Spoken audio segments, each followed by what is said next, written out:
Good morning students. Agriculture chemistry में कल हमने स्टार्ट की थी बायोकेमिस्ट्री, और बायोकेमिस्ट्री का एक लेक्चर हो चुका था जिसमें हमने जनरली डिस्कशन किया था what is biochemistry and biomolecules के बारे में बात कर रहे थे, जिसमें हमने पहला क्वेश्चन उठाया था कार्बोहाइड्रेट। कार्बोहाइड्रेट में हम लोगों ने कुछ बातें डिस्कस की थी, क्या होते हैं कार्बोहाइड्रेट, उनके जनरल फॉर्मूले क्या है, कौन से यौगिक कार्बोहाइड्रेट के सामान्य सूत्र या जनरल फॉर्मूला को फॉलो करते हैं परंतु कार्बोहाइड्रेट नहीं होते, और कौन से यौगिक इसके फॉर्मूले को फॉलो नहीं करते हैं फिर भी कार्बोहाइड्रेट होता है। इसके अलावा हमने फिर इसके क्लासिफिकेशन की बात की थी, और क्लासिफिकेशन में हमने टाइप फर्स्ट देख लिया था कि किस तरह से इसको क्लासिफाई करते हैं, शुगर एंड नॉन शुगर, शर्करा और अशर्करा के बेस पर हमने इसको क्लासिफाई किया था।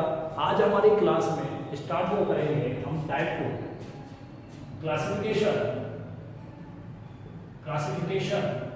ऑफ कार्बोहाइड्रेट्स के अंदर हम टाइप 2 को डिस्कस करने जा रहे हैं, और टाइप 2 डिस्कस करते हैं कार्बोहाइड्रेट्स को इसके अंदर क्लासिफाई करेंगे हम 3 पोर्शंस में। पहला on the basis of molecular structure, आणविक मॉलिक्यूलर साइज आणविक आकार के आधार पर। सेकंड पॉइंट में हम डिस्कस करेंगे on the basis of taste स्वाद के आधार पर। और थर्ड पॉइंट में हम बात करेंगे on the basis of reducing and non-reducing property है। अपचाई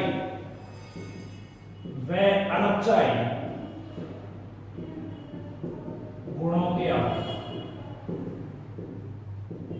ओके, तो यहां पर हम बात कर रहे हैं आणविक आकार के आधार पर। अगर हम इसको डिवाइड करें तो 3 पोर्शन में डिवाइड कर सकते हैं मॉलिक्यूलर स्ट्रक्चर के बेस पर। Monosaccharides, oligosaccharides and polysaccharides. Monosaccharides में फिर हम क्लासिफाई किया था सेम वही एल्डोज एंड कीटोज। ओलिगोसैकेराइड को हम क्लासिफाई कर सकते हैं ट्राई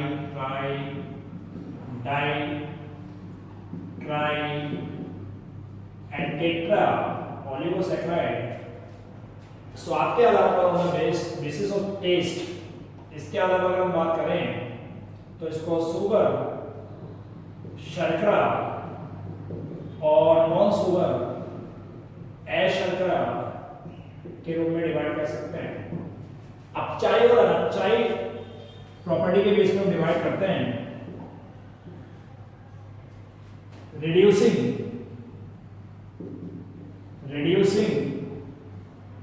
कार्बोहाइड्रेट,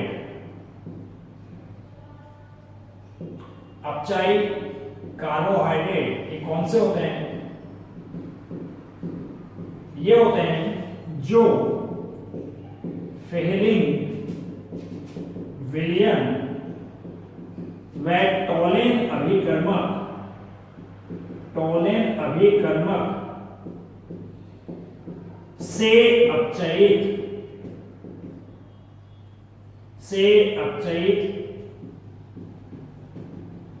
रिड्यूस्ड हो जाए। और ये नॉन रिड्यूसिंग कार्बोहाइड्रेट, इसमें हम बात करते हैं जो फेहरिंग विलियन, फेहरिंग सॉल्यूशन व टोलेन रिएजेंट से अपचयित नहीं हो, ठीक है ना। तो यहां पर क्लासिफिकेशन कर रहे हैं सेकंड टाइप में कार्बोहाइड्रेट, जिसके अंदर हम डिस्कस कर रहे हैं on the basis of molecular size. इसमें तीन टाइप से हम बात करते हैं, monosaccharide, oligosaccharide and polysaccharide. On the basis of taste, sugar, शर्करा और non sugar, and on the basis of reducing and non reducing properties of character, जिसमें हम रिड्यूसिंग कार्बोहाइड्रेट और नॉन रिड्यूसिंग कार्बोहाइड्रेट को डिस्कस करते हैं, ठीक है ना। अब यहाँ पर हम एल्डोस, कीटोस, मोनोसैकेराइड को पहले डिस्कस करेंगे। उससे पहले हम मोनोसैकेराइड की प्रॉपर्टीज को डिस्कस करें, एल्डोस और कीटोस के बारे में बात करें।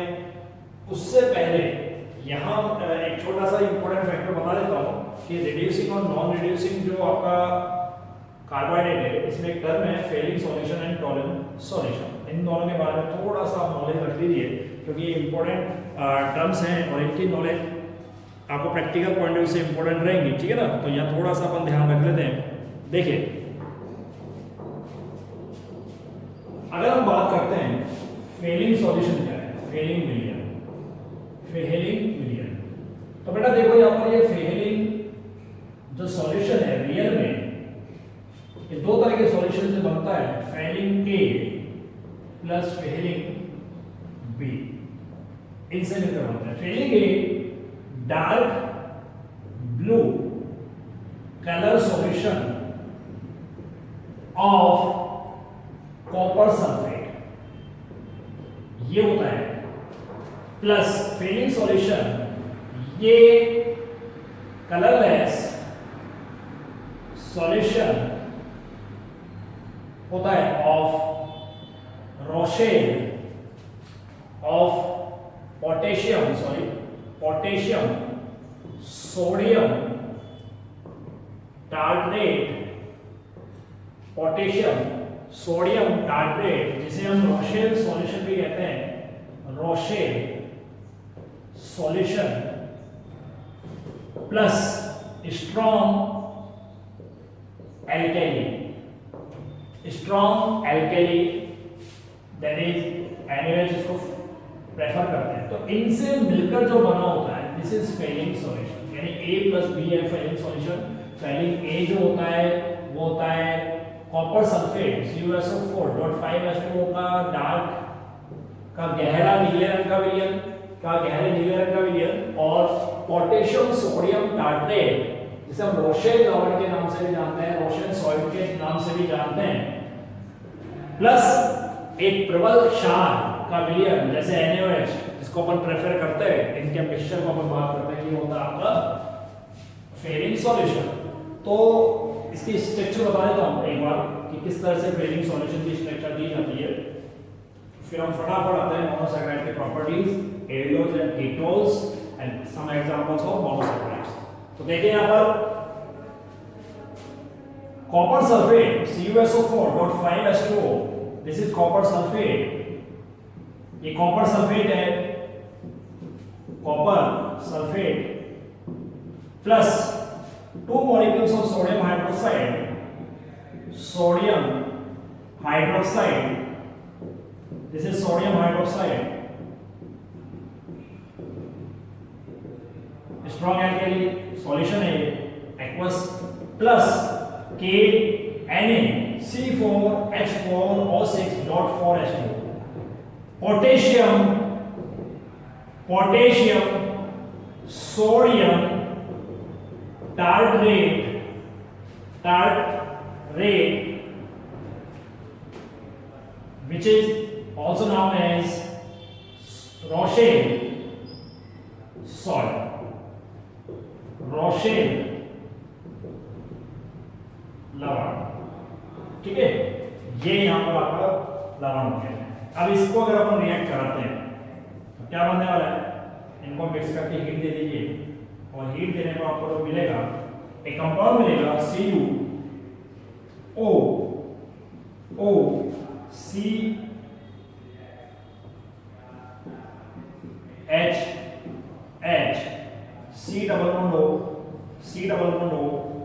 then Na plus and then K plus। Alright, अब यहां पर हुआ ये SO4 इस Na के दो एटम के साथ as Na2SO4 sodium sulphate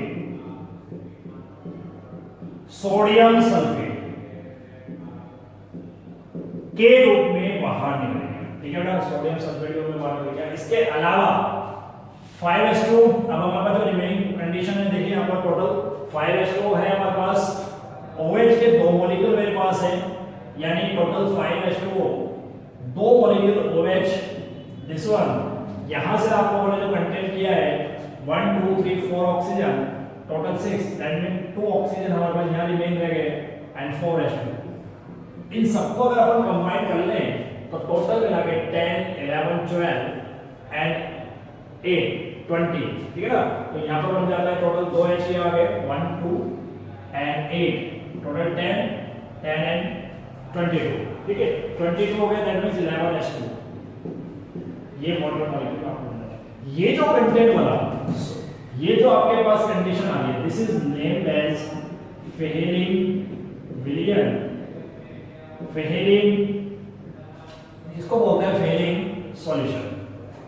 alright बेटा, ये फेहेलिंग सॉल्यूशन। तो जो भी कार्बोहाइड्रेट इस फेहेलिंग-विलियन से अपचयित हो जाए, यानी ये सॉल्यूशन, ये विलियन जिस कार्बोहाइड्रेट को अपचयित कर दे और खुद ऑक्सीकृत हो जाए, उसको बोला जाता है अपचयी शर्करा। ठीक, बात समझ आ गई। सेम एज एक्चुअली कंटेंट हो गया आपका फैक्ट 1, फैक्ट 2 की बात अगर अपन करें, बहुत सिंपल है, टॉलेंस रिएजेंट, टोलेन अभिकर्मक।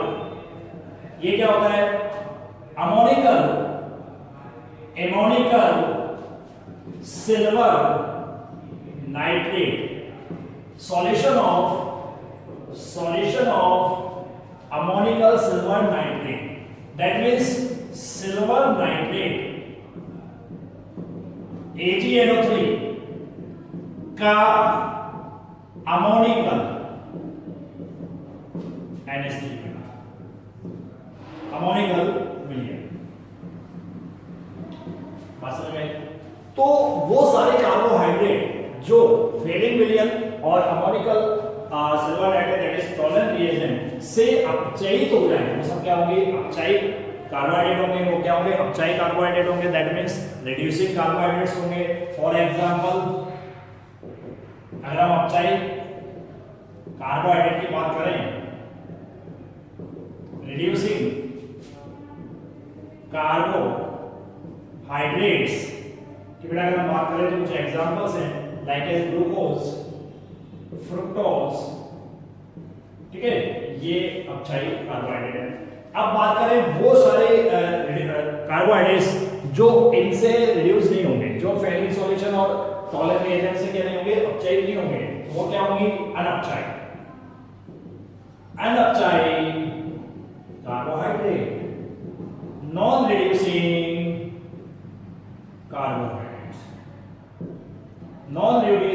कार्बोहाइड्रेट्स, ठीक है। दिस इज फॉर एग्जांपल जो भी बड़ी है स्टार्च, ये इसके द्वारा रिडक्ट नहीं होगी। दैट इज थर्ड पोर्शन जो मैंने क्लासिफिकेशन किया टाइप साइकिल के, थर्ड को मैंने बता दिया यहाँ पर कि किस तरह से यहाँ पर अपचयी होंगी, कौन सी शर्कराएं जो हैं अपचयी के अंदर आएंगे, कौन से हैं ऐसे हैं जो नॉन रिड्यूसिंग यानी अनअपचयी के अंतर्गत आने वाली है, ठीक है ना। तो अब आगे हम बात करते हैं, इसके बाद हम पहले वाले क्वेश्चन में जाते हैं, properties of monosaccharides and aldehydes and ketones. Okay बेटा, चलिए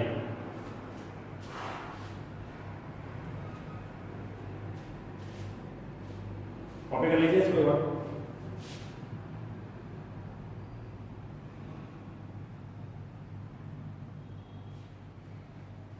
ओके, चलो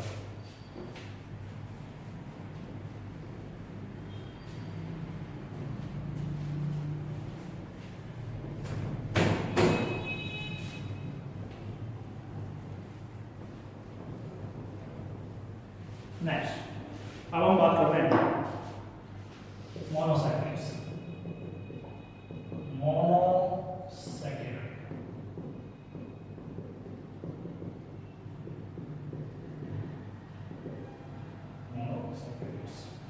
इनके बारे में बात करें। तो मोनोसैकेराइड्स की अगर बात करें, ऐसे कार्बोहाइड्रेट्स जिनका फर्दर हाइड्रोलाइसिस आगे जलभट्ट नहीं किया जा सकता, या वो सारे कार्बोहाइड्रेट मॉलिक्यूल जो जलभट्टित होकर और छोटे मॉलिक्यूल में कन्वर्ट नहीं हो सकते। तो प्रॉपर्टी की बात अगर हम करते हैं मोनोसैकेराइड्स की, वे सभी कार्बोहाइड्रेट्स जो आगे जलभट्टित नहीं हो सके अथवा जिनका या जिनके जल अपघटन से और सरल कार्बोहाइड्रेट अणु प्राप्त नहीं हो सके। समझ में आई? तो all carbohydrates which do not further hydrolysis, जिनका फर्दर हाइड्रोलाइसिस नहीं हो सकता, या फिर वो और अगर हाइड्रोलाइसिस होता भी है तो वो ऐसा मॉलिक्यूल नहीं देंगे, सिंपलेस्ट मॉलिक्यूल जो कार्बोहाइड्रेट होगा, यानी कार्बोहाइड्रेट नहीं देंगे, कार्बोहाइड्रेट वो खुद है बस, और सबसे सिंपल कार्बोहाइड्रेट है, तो इनको हम ये बात कर सकते हैं सिंपलेस्ट कार्बोहाइड्रेट, सिंपलेस्ट कार्बोहाइड्रेट। तो इससे नीचे अब आप नहीं जा सकते, ठीक है ना। इस सिंपलेस्ट कार्बोहाइड्रेट की श्रेणी में आ गए जो फर्दर क्या नहीं होंगे, हाइड्रोलाइसिस नहीं हो सकता। सिंपलेस्ट कार्बोहाइड्रेट है, further hydrolysis generally possible, hydrolysis जो है यहाँ पर पॉसिबल नहीं है। बात समझ आएगा? तो फर्दर हाइड्रोलाइसिस है जरा बटन यहाँ पर पॉसिबल, हाइड्रोलाइसिस, ठीक है ना, पॉसिबल नहीं है। और अगर हो भी जाएगा तो वो कार्बोहाइड्रेट मॉलिक्यूल नहीं लेंगे और आगे चलते हैं। अब बात करते हैं आगे की बात। तो यहाँ पर जो इनकी प्रॉपर्टीज है, प्रॉपर्टीज में अगर बात करें हम, प्रॉपर्टीज ऑफ मोनो सैकेराइड्स, तो बहुत ज्यादा टफ नहीं है, इजी है। First, number of carbon atoms. अगर इनकी बात करें अपन, कार्बन परमाणुओं की संख्या कितनी हो सकती है किसी सिंपलेस्ट उसके अंदर, 3 to 6 तक अपन बात करें, कुछ बुक्स इसको 7 तक कंसीडर करती हैं, तो 3 to 6 की अगर अपन बात करें तो यहाँ पर number of carbon atoms. Next point की बात अगर अपन करें, dissolve these carbohydrates can dissolve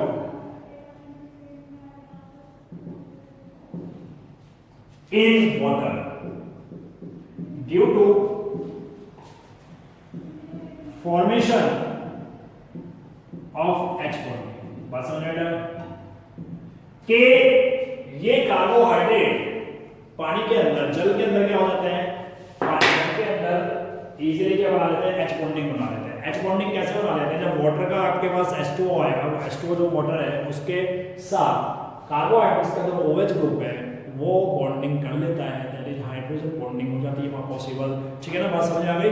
hydrogen bonding possible होती है, दैट मींस कार्बोहाइड्रेट की जो OH ग्रुप है वो वाटर के H के साथ हाइड्रोजन बॉन्डिंग कर लेता है। एनीवेज, थर्ड पॉइंट की बात अगर अपन यहाँ करें, फर्स्ट, सेकंड एंड थर्ड, तो जनरली जो कार्बोहाइड्रेट है क्रिस्टलाइन होता है, क्रिस्टलाइन सॉलिड्स होते हैं। ये कार्बोहाइड्रेट क्रिस्टलीय ठोस अवस्था में बनते हैं, स्वीट इन टेस्ट, स्वाद में क्या होता है बेटा, मीठे होते हैं। क्रिस्टलाइन सॉलिड होते हैं, स्वाद में मीठे होते हैं, H बॉन्डिंग कर सकते हैं वाटर साथ, और इसी वजह से क्या होते हैं, वाटर के अंदर डिसॉल्व हो जाते हैं।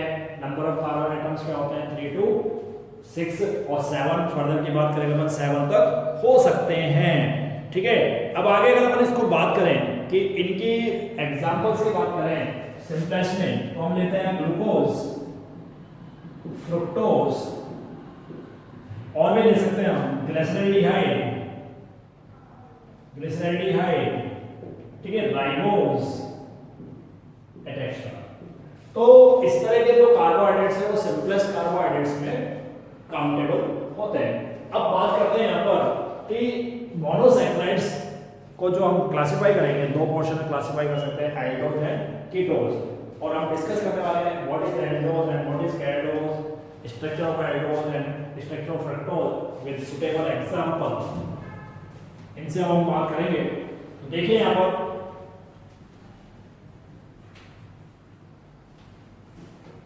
ओके, देखिए मोनोसैकेराइड्स,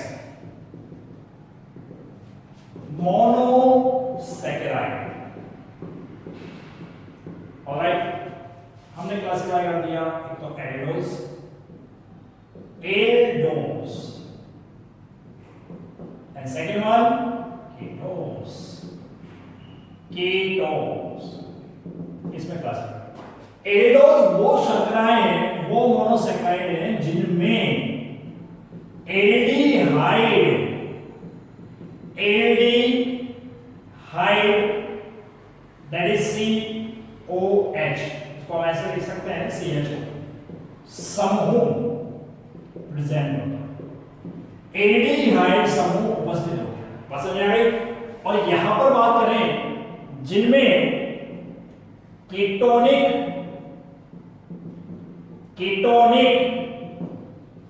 दिस वन, समूह ग्रुप प्रेजेंट होता है, ऑलराइट। तो यहां की बात जो हम कर रहे हैं वो ये कर रहे हैं कि ऐसे मोनोसैकेराइड जिनमें फंक्शनल ग्रुप कौन सा होगा, क्रियात्मक समूह CHO होगा, और जनरली वो क्या होगा, C1, यानी कार्बन नंबर कार्बन 1 पर उपस्थित, तो यहाँ पर ध्यान रखना है CHO ग्रुप किस पर होगा, कार्बन 1 पर। इसके लिए अगर अपन एग्जांपल की बात करें जो हम लेंगे common example, well known example glucose. अब इसके स्ट्रक्चर की अपन बात करेंगे यहाँ पर, और इसमें अगर हम बात करें CO ग्रुप लास्ट कार्बन के अतिरिक्त, अंतिम कार्बन के अतिरिक्त किसी अन्य कार्बन एटम, ये ग्रुप हो जाएगा, ठीक है ना। तो यहां पर इनको अपन डिस्कस कर लेते हैं कि ग्लूकोज और फ्रक्टोज, इसके लिए बेस्ट एग्जांपल जो होगा आपका well known fructose, this is fructose, alright, and this is glucose. अब बात करते हैं वो ग्लूकोज में अगर हम बात करें तो ग्लूकोज की कुछ स्ट्रक्चर इस तरह से होती है, this one C OH H OH and COH COH and COH H H and H 1 2 3 4 5 and 6. This is the structure of glucose. C6H12O6, C6H12O6. This is the formula of glucose and the structure of glucose. Structure of glucose. Agriculture chemistry का जो topic है biochemistry, इसमें बहुत detail नहीं है इनका, लेकिन कुछ इंपॉर्टेंट बातें जो ये सब बताई जा रही है वो इसलिए बताई जा रही है कि जो स्टूडेंट जेट एस्पायरेंट हैं, जो भविष्य में जेट एग्जाम देंगे, तो वहाँ थोड़ा सा डिटेल में आपको नॉलेज होनी चाहिए, ठीक है ना। अदरवाइज फर्दर डिटेल में अगर आपको चाहिए तो आप कॉमन केमिस्ट्री जो पढ़ते हैं उसके साथ आप पढ़ सकते हैं, उसके साथ डील कर सकते हैं बायोमोलिक्यूल। बट एग्रीकल्चर केमिस्ट्री में जो सफिशिएंट पोर्शन है according to board exam level बहुत इंपॉर्टेंट वो हम लोग कर रहे हैं, लेकिन साथ में जो मैं फिर बता देता हूँ ये जो एक्स्ट्रा पॉइंट बताए जा रहे हैं काफी इंपॉर्टेंट आपके कंपटीशन पॉइंट ऑफ व्यू से। This is glucose molecule. अब अगर हम बात करें कंडीशन तो देखिए यहाँ पर दिस वन, ऑलराइट बेटा,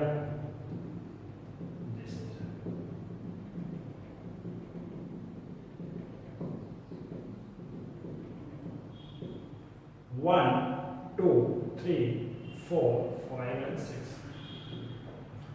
Same formula, C12 C6H12O6. This is the structure of fructose. This is the structure of fructose. ये फ्रक्टोज के लिए, जहां पर ये सेकंड पोर्शन पे देखिए आप, this is ketonic group, ketonic समूह है यहाँ पर, और नंबर 1 पर यहाँ देखिए this is aldehyde group, alright this one. तो यहाँ आप देख रहे हैं कि एल्डोज और कीटोज में डिफरेंस, कि ऐसे एल्डिहाइड जिनमें CHO समूह पाया जाएगा वो एल्डोज कहलाएंगे, और जिनमें CO समूह पाया जाएगा वो कीटोज हैं। एल्डोज में CHO ग्रुप जनरली कार्बन 1 पर ही रहेगा, ठीक है ना, ऑलमोस्ट हमेशा किस पर रहेगा, C1 पर रहेगा कार्बन 1, लेकिन कीटोज के अंदर कीटोनिक ग्रुप लास्ट कार्बन को छोड़कर अदर किसी कार्बन एटम पर प्रेजेंट हो सकता है। ओके, कुछ सेकंड्स के लिए देख लीजिए, फिर आगे डिस्कस करते हैं। तो यहां तक हमने जो बात की मोनोसैकेराइड के क्लासिफिकेशन को देखिए आप हमने, अब हम इसकी प्रॉपर्टीज हम डिस्कस कर चुके हैं। इसके बाद अब हम फर्दर आगे डिस्कस करेंगे कि मोनोसैकेराइड्स में भी क्या और अलग तरह के हो सकते हैं नंबर ऑफ कार्बन एटम के बेस पर। तो नंबर ऑफ कार्बन एटम के बेस पर भी मोनोसैकेराइड्स हो सकते हैं, triose, tetrose, pentose and hexose. Triose, tetrose, pentose and hexose. Triose वो मोनोसैकेराइड होंगे जिनके अंदर नंबर ऑफ कार्बन एटम 3 होंगे। ट्रायोज वो मोनोसैकेराइड्स होंगे, क्लासिफिकेशन करने में हम, ठीक है ना, मैं यही बता देता हूं, on the basis of number of carbon atom, carbon परमाणुओं की संख्या के आधार पर। अगर इसको क्लासिफाई करें तो कितना बन जाता है, जैसे ट्रायोज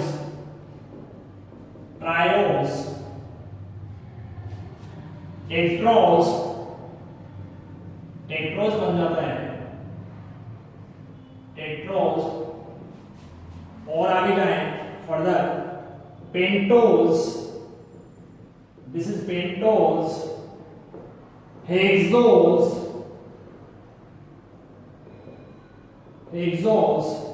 बात समझ आई।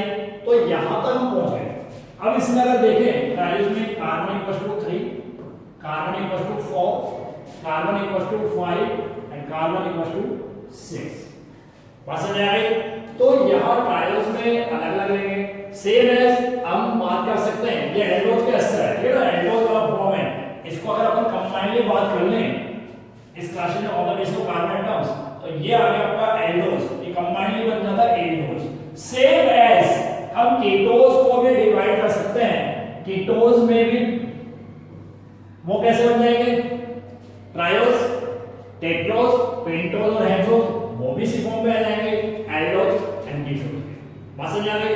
तो एल्डोज एंड कीटोज को या फिर मोनोसैकेराइड को on the basis of carbon atom हम टेट्रोज, ट्रायोज, पेंटोज और हेक्सोज में क्लासिफाई कर सकते हैं। अब इन चारों के बारे में स्मॉल नॉलेज हम लेंगे विद एग्जांपल कि ट्रायोज में एल्डोज कौन सा है, कीटोज कौन सा है, टेट्रोज में एल्डोज कौन सा है, कीटोज कौन सा है, पेंटोज में एल्डोज कौन सा है, कीटोज कौन सा है, और सेम एज हेक्सोज में एल्डोज कौन सा है और कीटोज कौन सा है। इनको फर्दर अपन आगे डिस्कस करेंगे, ठीक है ना, विद एग्जांपल इनको देखेंगे। उसके बाद पॉलीसैकेराइड एंड ओलिगोसैकेराइड्स की कुछ प्रॉपर्टीज एंड लास्ट टॉपिक जो मोनोसैकेराइड जो आपका कार्बोहाइड्रेट का होगा वो होगा अलग अलग तरह के जो कार्बोहाइड्रेट्स हैं प्लांट और एनिमल्स में उनकी प्रेजेंस और उनका फंक्शन एंड रोल। ओके बेटा, देन कंटिन्यू करेंगे नेक्स्ट क्लास।